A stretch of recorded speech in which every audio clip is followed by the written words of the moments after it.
राहुल के उत्तर दक्षिण ज्ञान पर सियासी घमासान। नमस्कार, बात मुद्दे की में आपका स्वागत है। मैं हूं राजेश सक्सेना।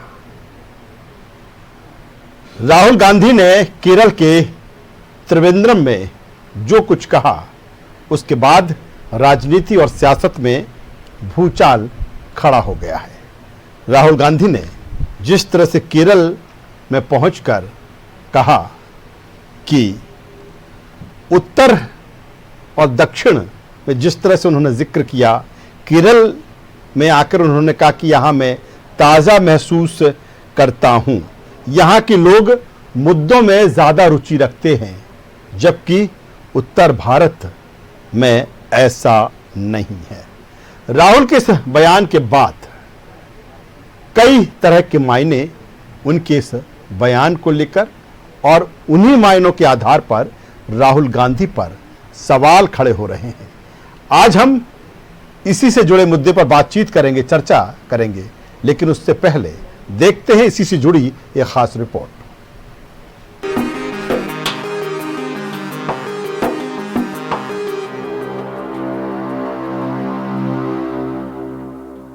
केरल में दिए गए राहुल गांधी के एक बयान ने देश की राजनीति में सियासी भूचाल ला दिया है।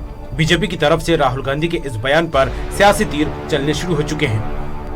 बीजेपी नेताओं की एक के बाद एक प्रतिक्रियाओं ने देश की सियासी फिजाओं में राजनीति का पारा और चढ़ा दिया है। उत्तर और दक्षिण की राजनीति पर बोले राहुल, उत्तरी क्षेत्र से अलग तरह की राजनीति करने की आदत थी। राहुल गांधी ने कहा, केरल आना खुद को ताजा करने जैसा था। यहाँ के लोग मुद्दों में ज्यादा रुचि रखते हैं। बीजेपी ने राहुल के बयान का विरोध किया, राहुल को विभाजित मानसिकता वाला व्यक्ति करार दिया। मध्य प्रदेश के मुख्यमंत्री शिवराज सिंह चौहान का कहना है, हम सब भारत मां के लाल, भेदभाव का कहां सवाल। गृह मंत्री बोले, गांधी परिवार का इतिहास हमेशा बांटने का रहा है। राहुल के बयान के बाद राजनीति का रुख ही बदल गया है। एक तरफा शानदार सफलता जिसमें कांग्रेस का सूखा साफ हो गया है। अब तो कांग्रेस सोचे, अभी भी जनता और जमीन से जुड़ी राजनीति नहीं करती, केवल जुमलेबाजी करती है। सारे प्रश्नों का गुजरात की जनता ने जवाब दे दिया है। लोग प्रधानमंत्री श्रीमान नरेंद्र मोदी जी के पीछे खड़े, भाजपा के साथ। ये विभाजनकारी जो बात है ना, देखो यही सोच है दो पार्टियों का। वो टुकड़े टुकड़े करना चाहते हैं, हम अखंड भारत की कल्पना करते हैं। हमारे प्रधानमंत्री Modi ji one nation one education, one nation one ration, one nation one tax, एक देश एक विधान, एक प्रधान एक संविधान, ये भारतीय जनता पार्टी का सोच है, हमारे नेता माननीय मोदी जी का सोच है। और इनका सोच है उत्तर दक्षिण में और बांट दो। मेरे ख्याल से अच्छा नहीं। राहुल गांधी और नेहरू खानदान हर समय देश को विभक्त करने की राजनीति करता है, क्योंकि इनका मूल, इनका पिंड अंग्रेजों का है, जो कि फूट डालो और राज करो की नीति पर हिंदुस्तान में राज करते थे। आज राहुल गांधी का ये वक्तव्य केवल और केवल देश में विघटन पैदा करने का वक्तव्य है। वो अमेठी जिन्होंने नेहरू परिवार को राज कराया, उस अमेठी की जनता पर इस तरह की बातें करना राहुल गांधी का बचपना ही नहीं, निश्चित रूप से उनकी बदतमीजी को भी प्रदर्शित करता है। बीजेपी के लगातार हमलावर होने के चलते राहुल के बचाव में कांग्रेस की फौज उतर आई है।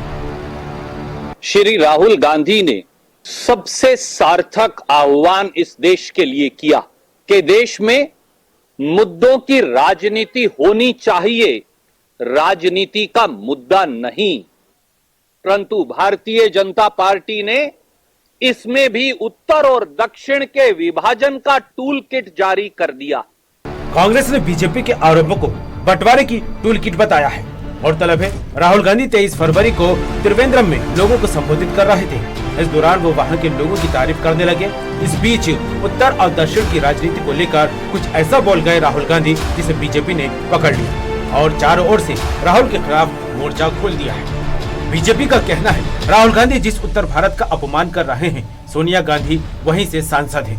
राहुल गांधी ने ये बयान देकर अमेठी की जनता का अपमान किया है, जिसने उन्हें और उनके परिवार को कई दशक तक सांसद बनाकर संसद में भेजा है। राहुल गांधी का बयान माफी लायक भी नहीं है।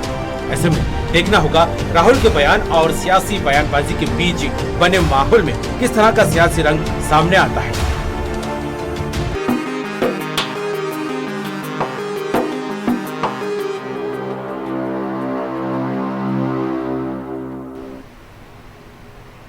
तो राहुल गांधी के बयान पर बवाल, इसी मुद्दे पर आज हम बातचीत करेंगे, चर्चा करेंगे। चर्चा शुरू करें उससे पहले मेहमानों से आपका तारुफ कराना चाहेंगे, परिचय कराना चाहेंगे। हमारे साथ में है बीजेपी नेता प्रवक्ता ब्रजगोपाल लोहिया जी। ब्रजगोपाल जी, स्वागत करता हूं आपका। हमारे साथ में है ब्रजेश पांडे साहब, कांग्रेस प्रवक्ता नेता। ब्रजेश जी, आपका स्वागत है। और देवदत्त दुबे जी है, वरिष्ठ पत्रकार। देवदत्त जी, आपका भी स्वागत करता हूं। सबसे पहले मैं ब्रजेश पांडे साहब के पास ही आता हूं। ब्रजेश जी, जिस तरह से राहुल गांधी का बयान और उस बयान को लेकर जिस तरह से कहा जा रहा है कि उत्तर दक्षिण में बांटने की एक सियासत है, एक राजनीति है, क्या जो राहुल गांधी का बयान आया है वो भूलवश या उन्होंने जो बात कही है सोची समझी रणनीति के तहत कही है?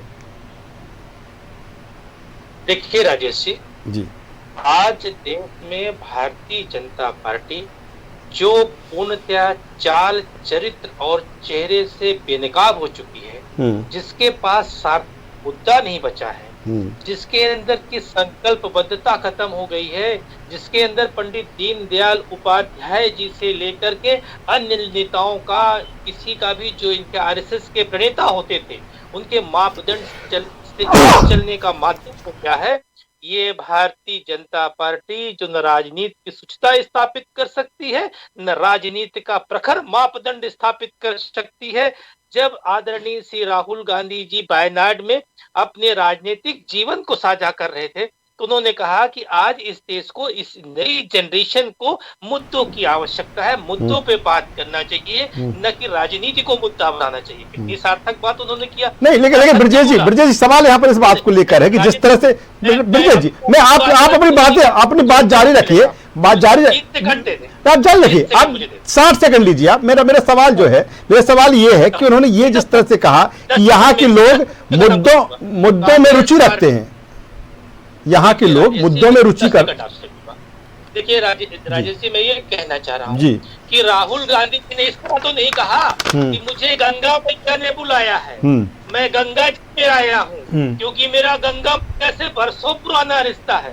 बनारस में जाते, काशी में जाते ही, अरे गंगा जी के तो घाट में जो डूबने लगता है वो भी बोलता है हर हर गंगे, हर हर गंगे। राजनीति कहते हैं, राजनीति का तकाजा कहता है, तुलसीदास जी ने बड़े अच्छे से कहा है कि सचिव चलिए ब्रजेश जी, जो राहुल गांधी ने कहा वो कांग्रेस उसको सही मान रही है, जो राहुल गांधी ने कहा वो सही मान रही है। मैं लोहिया जी के पास में आता हूं, दोबारा आपके पास में आ जाऊंगा। ब्रजगोपाल लोहिया साहब हमारे साथ में, बीजेपी नेता प्रवक्ता। ब्रजगोपाल लोहिया जी, जिस तरह से राहुल गांधी ने जो कुछ कहा, हालांकि कांग्रेस उसको सब कुछ सही बता रही है, यहां तक कह रही है कि मुद्दों की राजनीति होना चाहिए, राजनीति का मुद्दा नहीं होना चाहिए, और बीजेपी ऐसा करती है। क्या कहेंगे इस बयान को लेकर?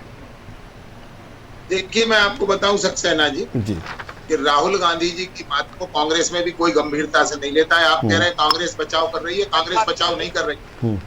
सबसे बड़े नेता है, आपकी पार्टी के नेताओं से ज्यादा उनका ग्राफ है पूरे देश के। चलिए ब्रजेश जी, आपकी बारी आएगी, आप बोलिए। लोहिया जी को बोलने दीजिए। ब्रजेश जी, मैं आऊंगा आपके पास में, आप अच्छा बोलते हैं, मैं आऊंगा आपके पास में। जी लोहिया जी, मैं आपसे फिर कह रहा हूँ जी कि ये केवल अमेठी में हार की हताशा में दिया गया बयान है कि आप अमेठी में हार गए, अमेठी में हार गए जिसमें आप 4 पीढ़ियों से चुनाव लड़ते रहे, उस अमेठी से आप चुनाव हार गए जिसमें आप एक सीटी स्कैन की मशीन नहीं दे सके। ये उस अमेठी से हार गए जिसमें 194 ग्राम पंचायतों में पंचायत भवन नहीं दे सके, वहाँ सड़क नहीं दे सके, वहाँ नाली नहीं दे सके, वहाँ स्वास्थ्य सुविधाएं नहीं दे सके, वहाँ लोग बच्चों को शिक्षा नहीं दे सके, इसलिए हार गए। और उस हार के बदले उत्तर से आपको इतनी कुंठा हुई कि आप दक्षिण में जाकर उत्तर को गाली बकने का काम करने लगे। दूसरी, मैं आपको एक बात बताऊं, राहुल गांधी जी तो खास तौर से उसके अगुआ हैं, परंतु राहुल गांधी जी के पहले भी नेहरू गांधी खानदान का हमेशा एक काम रहा है, और वो काम रहा है भारत को हिस्सों में बांटना, कभी उत्तर को दक्षिण से, कभी हिंदी को गैर हिंदी भाषी से। आप इतिहास याद कर लीजिए। और ये तो वो लोग हैं कि जहां जाते हैं वहां की भाषा बोलने लग जाते हैं। इन्हें देश संस्कृति का कोई ज्ञान नहीं है। ये तो जैसा देश वैसा भेष बनाया और उसमें शामिल हो गए। आपको याद होगा, ये वो लोग हैं जो वायनाड जब प्रचार करने जाते हैं तो क्रॉस पहनकर जाने वाले लोग हैं, और जब अमेठी जाते हैं तो रुद्राक्ष पहनकर और कोट के ऊपर जनेऊ पहनकर जाने वाले लोग हैं। ये देश का दुर्भाग्य है कि आप उस कांग्रेस पार्टी के सर्वोच्च नेता हैं और बनने का प्रयास कर रहे हैं कांग्रेस का अध्यक्ष, कि जिस पार्टी ने बहुत लंबे समय तक इस देश पर शासन किया है। परंतु आप ये सोचकर बोलिए कि आप जब एक बयान देते हैं अपनी लोकसभा के लोगों को खुश करने के लिए, उससे देश के बाकी हिस्से के 1.25 करोड़ लोगों को चलिए, देवदत्त दुबे साहब हमारे साथ में, वरिष्ठ पत्रकार। देवदत्त जी, किस रूप में लेंगे राहुल गांधी के इस बयान को? क्योंकि कांग्रेस की बात करें तो जहां कांग्रेस डिफेंड कर रही है, बीजेपी तीखे तेवर और पूरे तरीके से इस बयान की निंदा की जा रही है।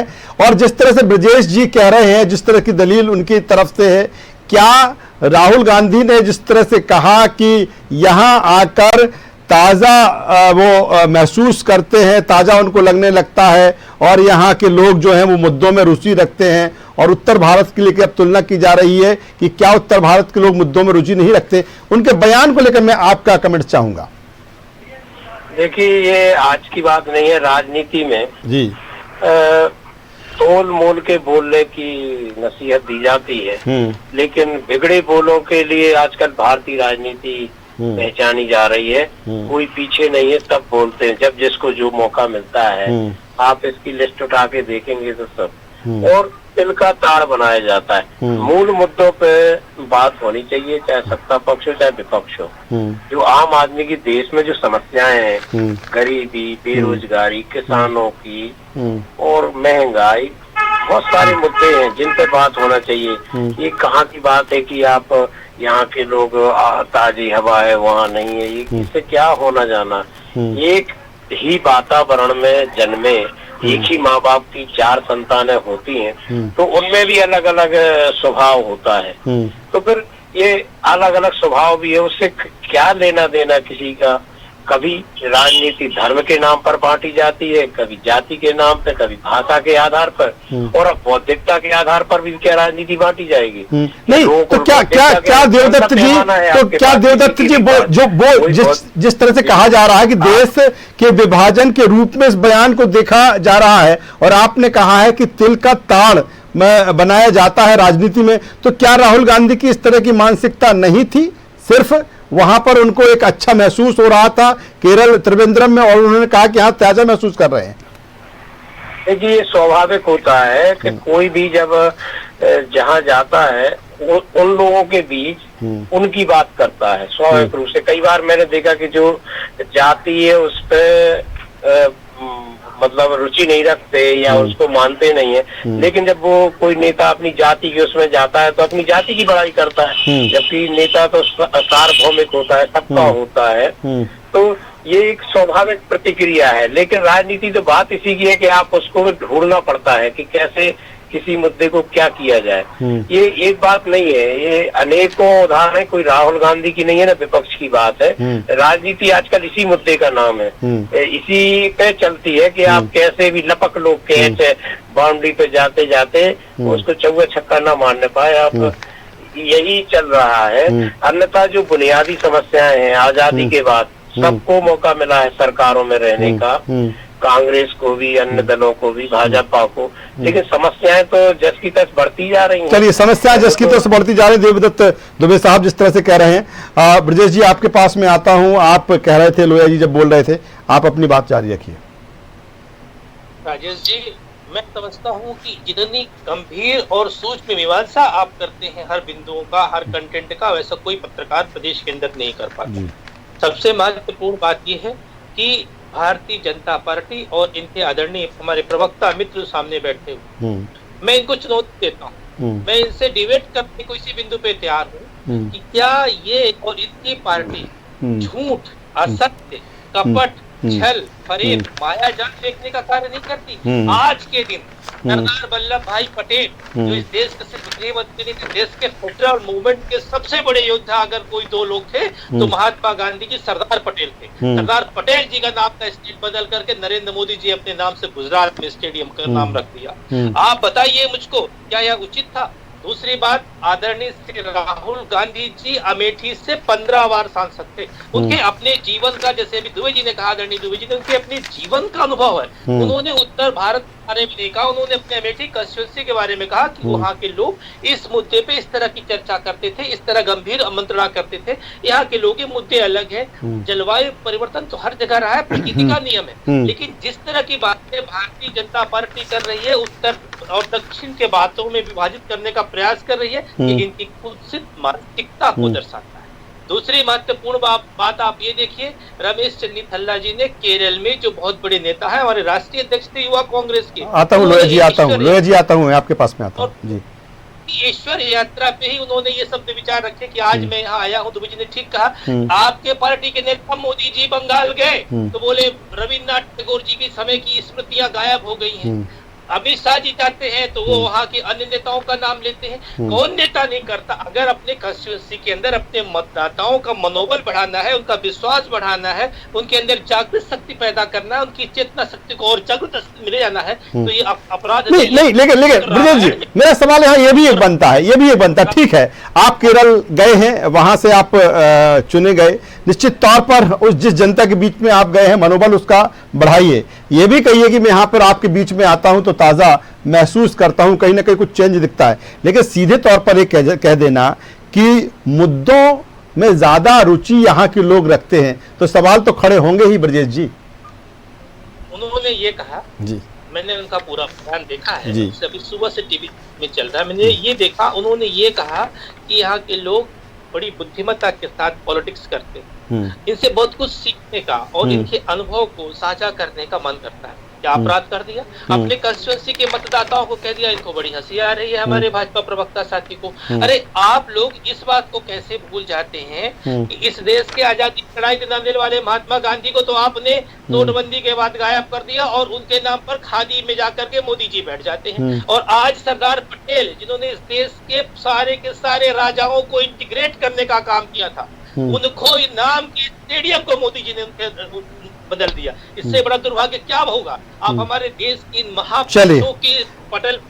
चलिए, ब्रजगोपाल लोया साहब जवाब देंगे इसका। ब्रजगोपाल लोया साहब, ब्रजेश जी आप बस अब लोया साहब जवाब देंगे। लोया जी क्या कहेंगे?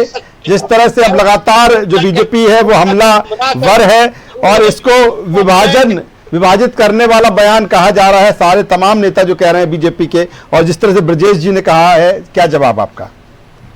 देखिए, मैं आपको सक्सेना जी फिर कहूं कि ये भी तय हो जाए अगर कि वो वायनाड जाकर तरोताजा होते हैं, केरल जाकर तरोताजा होते हैं, तो भी एक बात है। आपको मालूम है वो कभी इटली जाकर तरोताजा होते, जब मध्य प्रदेश आते तब भी कहते मैं तरोताजा महसूस कर रहा हूँ। चलिए ब्रजेश जी, लोया जी को भी बोलने दीजिए, आपको भरपूर समय मिला। लोया जी बोलेंगे। ब्रजगोपाल जी जी मैं आपसे ये बताऊं कि कोई व्यक्ति कहाँ तरोताजा होता है ये तय कर ले। ये वही माननीय राहुल गांधी जी हैं जो आज केरल में कह रहे हैं मैं तरोताजा हो जाता हूँ, और 2014 के चुनाव परिणाम के बाद थाईलैंड में चले गए थे तरोताजा होने। और अभी कुछ दिन पहले आपको ध्यान होगा जब किसान बिल पर सदन में चर्चा होनी थी तब तरोताजा होने इटली गए थे। ये तो तय हो जाए कि आप कहाँ तरोताजा होते हैं। कभी आप विपश्यना में तरोताजा होते हैं, कभी कहीं तरोताजा होते हैं। पहले तय कर लीजिए कि आप कहाँ तरोताजा होंगे। दूसरी बात, आप बार बार कह रहे हैं ब्रजेश जी कि आप अलग से डिबेट करने तैयार हैं। मैं कभी भी तैयार हूँ कि राहुल गांधी, परंतु माननीय राहुल गांधी जी और माननीय नरेंद्र मोदी जी, इन दोनों में आपस में डिबेट का क्या विषय है मैं नहीं समझ पा रहा हूँ। आपकी कांग्रेस पार्टी का एक भी आदमी हो सकता है सैकड़ों पोस्ट डालता हो सोशल मीडिया में नरेंद्र मोदी जी के खिलाफ, परंतु एक भी पोस्ट मैंने कभी राहुल गांधी जी के पक्ष की किसी कांग्रेसी की नहीं देखी कि उनमें ये गुणवत्ता है। देखिए, इसको स्वीकार करिए कि आज कांग्रेस पार्टी उसी का खामियाजा भुगत रही है जो आपके नेतृत्व की अयोग्यता है। जो सूरत में आप 0-0 पर आ गए और वहां आम आदमी पार्टी आपसे आगे निकल गई, हर चुनाव में आपका सुपड़ा साफ होते जा रहा है। और इस स्थिति में भी आप अगर ये स्वीकार नहीं करेंगे तो ये असल में आपके लिए दुर्भाग्यपूर्ण है। आप जिस पार्टी का पक्ष रख रहे हैं ना, वो अवसर भी आप इसलिए खोते जा रहे हैं। आज मीडिया में आपसे ज्यादा टीएमसी के लोग दिखाई दे रहे हैं, आज आपसे ज्यादा सपा के लोग दिखाई दे रहे हैं। आज आप दक्षिण की आप डिबेटे कभी वहां के चैनल देखेंगे, आप वहां भी दिखाई नहीं दे रहा, न तमिलनाडु में न कर्नाटका में। चलिए लोया जी जो बात कर रहे हैं, मैं बात देवदत्त दुबे साहब के पास में आता हूं। देवदत्त जी, जिस तरह से बयान और जिस तरह से बीजेपी ने इसको कैच किया है, क्या आगामी समय में भी 5 राज्यों में चुनाव होने वाले हैं, क्या इसका एक इम्पैक्ट, और ये भी कहा जाता है कि कांग्रेस कहीं ना कहीं कोई ऐसा नेता भूल कर जाता है, कोई ऐसा बयान दे जाता है कि वो बीजेपी के लिए फायदेमंद हो जाता है, वो दांव उल्टा पड़ जाता है। तो क्या 5 राज्यों को लेकर जिस तरह से आगे चुनाव है और बीजेपी इसको अब पूरी तरीके से उठा रही है? बिल्कुल, ये चुनाव में तो जब आते हैं तो इस तरह के मुद्दों पर फोकस किया जाता है।